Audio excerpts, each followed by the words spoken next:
Assalamualaikum warahmatullahi wabarakatuh. Perkenalkan, kami dari kelompok 1 OSBM Teknik Informatika B, dan saya adalah Ahmad Sultani Danullah selaku pembuka dalam presentasi kali ini. Sebelumnya, saya akan memperkenalkan siapa saja anggota dari kelompok kami.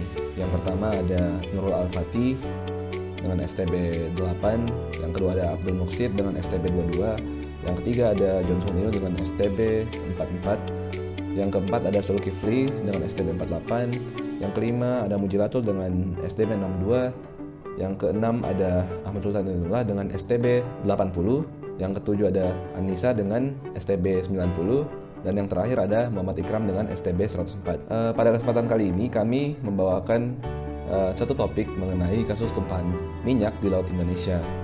Saya harap kalian dapat menyimak dari awal sampai akhir, dan saya harap kalian dapat menikmati presentasi kali ini. Oke, tanpa berlama-lama lagi, mari kita langsung masuk ke pemaparan materinya. Perkenalkan, saya Mujilatul Kayyema Juliantira dengan NIM D1211062 akan menjelaskan tentang kasus tumpahan minyak di Laut Montara. Tumpahan minyak Montara adalah sebuah kejadian minyak mentah bocor ke Laut Timor akibat meledak dan terbakarnya unit pengeboran milik ladang minyak Montara. Ledakan menyebabkan 30.000 barel minyak tumpah dan mengalir ke Laut Timor. Tumpahan minyak ini terjadi pada tanggal 29 Agustus 2009 dan terus berlangsung selama 74 hari. Hingga akhirnya pada 3 November 2009, kebocoran berhasil diatasi. Sebanyak 96 pekerja berhasil dievakuasi dari tempat kejadian saat insiden tersebut terjadi. Tumpahan minyak itu juga berdampak hingga ke pesisir Indonesia. Tumpahan minyak mentah telah memasuki sebagian kecil zona ekonomi eksklusif Indonesia yang berbatasan langsung dengan zona ekonomi eksklusif Australia. Tumpahan minyak tersebut juga meluas hingga ke perairan Celah Timor yang merupakan perairan perbatasan antara Indonesia, Australia, dan Timor Leste. Sekian dari saya, selanjutnya akan dilanjutkan oleh rekan saya. Jadi, sekarang kita akan membahas kasus tumpahan minyak di Teluk Balikpapan. Pada tanggal 30 April 2018, terjadi sebuah tumpahan minyak di Teluk Balikpapan, asalnya dari putusnya pipa Pertamina Roof Balikpapan yang tersangkut oleh jangkar kapal MV Evan Dutch yang sedang memuat 74.808 metrik ton batubara dari dermaga PT Dermaga Perkasa Pertama. Minyak mentah pun bocor dan tumpah mengotori area di perkiraan seluas 7.000 hektar dengan panjang pantai terdampak di sisi kota Balikpapan dan Kabupaten Penajam Pasir Utara mencapai sekitar 60 km. Kejadian ini juga menewaskan 5 orang dan merusak mangrove serta biota laut. Masyarakat pun mengeluhkan soal mual dan pusing dikarenakan bau minyak yang menyengat. Demikian antara lain isi laporan tim penanganan kejadian tumpahan minyak di perairan Teluk Balikpapan dan Penajam Pasir Utara. Dikarenakan kasus tersebut yang telah membesar, Kementerian Lingkungan Hidup dan Kehutanan pun turun tangan untuk menginvestigasi tumpahan minyak di Teluk Balikpapan ini pada tanggal 31 Maret 2018. Sampel tumpahan minyak sudah diambil dari 5 lokasi sedang diidentifikasi oleh tim forensik kepolisian. Lilik Radiaca, seorang PPNS Kementerian Lingkungan Hidup pada Balai Penegakan Hukum Wilayah 2 Kalimantan kepada Menggabai melalui saluran telepon mengatakan, secara berkala, tim lapangan melaporkan terkait bukti tumpahan minyak, sampel pembanding, sebaran tumpahan, dan identifikasi sumber tercemar. Dalam sidang yang digelar pada hari Rabu, Majelis Hakim menyatakan perbuatan tersebut tidak hanya bertentangan kepada kewajiban hukum tergugat satu sebagai seorang nahkoda kapal, akan tetapi juga melanggar hak keperdataan PT Pertamina yang secara subjektif dilindungi oleh ketentuan perundang-undangan untuk memiliki dan mengoperasikan pipa bawah laut. Majelis Hakim juga memutuskan beberapa perusahaan dan orang yang tergugat menghukum secara tanggung renteng membayar ganti rugi kepada PT Pertamina Persero sebesar 1.500 miliar lebih rupiah. Halo, nama saya John Saliu. Saya akan menjelaskan tentang kronologi tumpahan minyak di pesisir Pantai Karawang. Tumpahan minyak pada pesisir Pantai Karawang dikarenakan akibat adanya kebocoran pipa minyak milik Pertamina Hulu Energi Offshore Northwest Java atau PHE ONWJ di perairan utara Karawang, Jawa Barat, terjadi pada Kamis 15 April 2021. Satuan Kerja Khusus Pelaksana Kegiatan Usaha Hulu Minyak dan Gas Bumi atau biasa disingkat SKK Migas menyebut insiden ini terjadi karena adanya kerusakan internal. Kerusakan internal tersebut akibat adanya korosi atau pipa yang berkarat pada sambungan minyak. Pipa yang berkarat ini disebabkan oleh kurangnya perhatian dan perawatan yang dilakukan oleh petugas Pertamina. Akibat dari bencana ini, laut dan pantai di sekitar perairan Karawang, Jawa Barat kotor selama berhari-hari. Pasca kejadian tumpahan minyak ini menyebabkan banyaknya kerusakan lingkungan dan juga banyak nelayan yang kehilangan mata pencaharian mereka.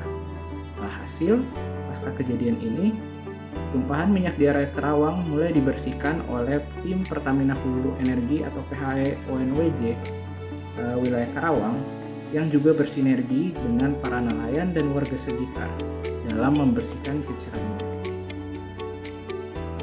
Jadi perkenalkan, nama saya Zulkifli dengan NIM D1212110048. Jadi saya akan menjelaskan tentang dampak tumpahan minyak di Laut Indonesia terhadap nelayan.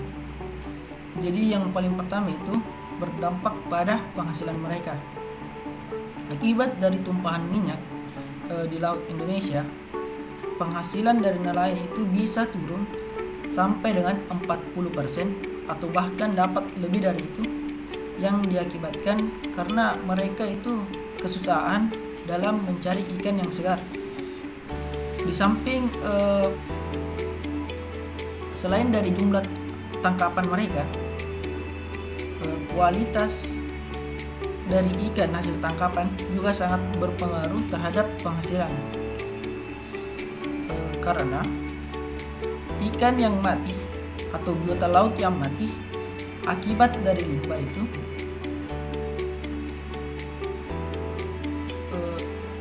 mengakibatkan kecurigaan dari pembeli kepada nelayan bahwa ikan hasil tangkapan mereka itu berpotensi mengandung zat yang berbahaya, sehingga pembeli itu merasa ragu untuk membeli hasil tangkapan mereka. Hal itulah yang juga membuat nelayan menjadi bingung apakah mereka harus melaut, karena ditakutkan keuntungan yang mereka dapatkan itu tidak dapat menutupi pengeluaran yang mereka keluarkan untuk mencari ikan. Di samping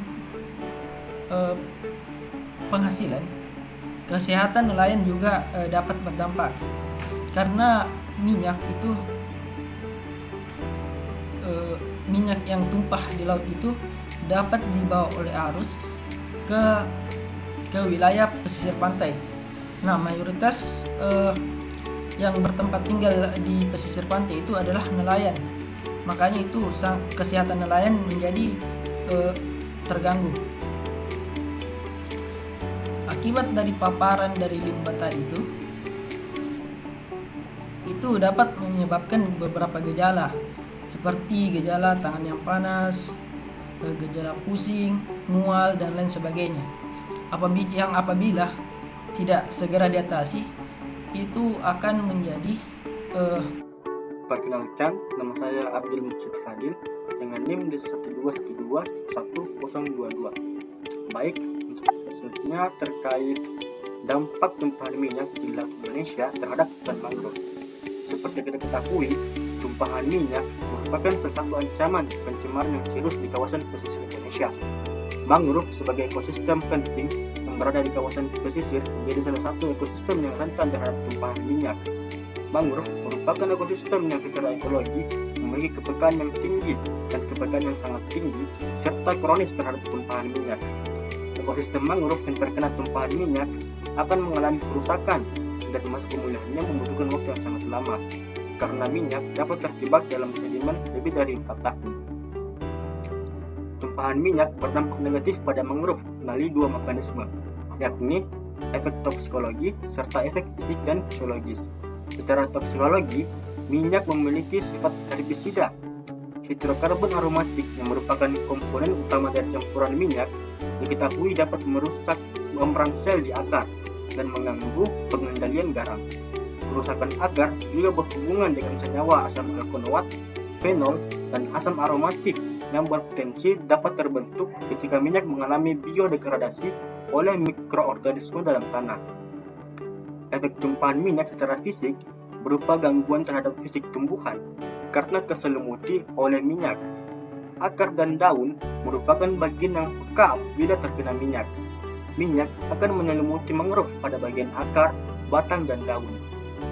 Pengaruh minyak terhadap sistem perakaran mangrove adalah pada permukaan kulit, akar penyangga, dan pneumatofor. Pneumatofor atau akar nafas berfungsi dalam pertukaran karbon dioksida dan oksigen yang akan tertutup apabila ada tumpahan minyak. Hal ini akan menurunkan tingkat oksigen dalam ruang akar 1-2% dalam kurun waktu 2 hari. Minyak yang menyelimuti lentisel pada akar nafas atau pneumatofor akan menghambat pertukaran gas dan beberapa hal, seperti mangrove dapat mati lemas, menyebabkan kelaparan, gangguan fisik, atau gangguan fungsi fisiologis, sehingga mangrove dapat mati. Lapisan minyak juga dapat mengganggu pertukaran garam pada daun dan akar yang terendam, dan mangrove dapat mati apabila pneumatofor tertutup sempurna oleh minyak. Oke, sekarang kita masuk pada dampak tumpahan minyak di laut, khususnya pada tambak. Dan sebelumnya, saya akan memperkenalkan ulang diri saya. Jadi, saya adalah Ahmad Sultan Danula dengan STB 080. Oke, mari kita lanjut materinya. Jadi, peristiwa tumpahan minyak di laut berpotensi mengakibatkan kerugian pada tambak, baik tambak udang, ikan, garam, rumput laut, dan lain-lain. Hal ini dapat kita buktikan dengan meninjau salah satu contoh kasus yang telah dijelaskan sebelumnya, yaitu tumpahan minyak di Pantai Karawang. Jadi, Dinas Kelautan dan Perikanan Kabupaten Karawang memprediksi potensi terdampak tumpahan minyak bagi tambak ikan di pesisir Karawang mencapai 15.000 hektar yang tersebar di 23 desa. Tidak berhenti di situ. Sekitar 1,6 ribu hektar gabungan berbagai jenis tambak lainnya terdampak insiden ini. Oleh karenanya, sebagian tambak mengalami gagal panen dan sebagian lainnya memanen lebih dini lantaran cemas.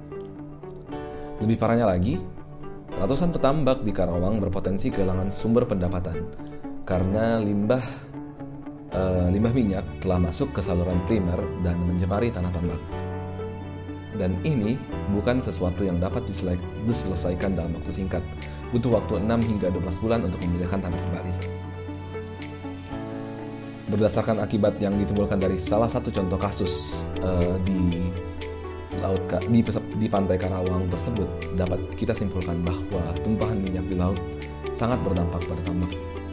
Komoditas tambak bisa saja mati, kualitas produksi tambak menurun, dan bahkan pada skenario terburuk, tambak dapat kehilangan sumber pendapatan karena limbah yang mencemari tanah tambak. Sekian dari saya berikan kepada pembicara selanjutnya. Saya serahkan kepada pembicara selanjutnya. Saya Anissa Raulita Arjul dengan NIM D121211090 akan menjelaskan mengenai dampak kasus tumpahan minyak terhadap ekosistem laut.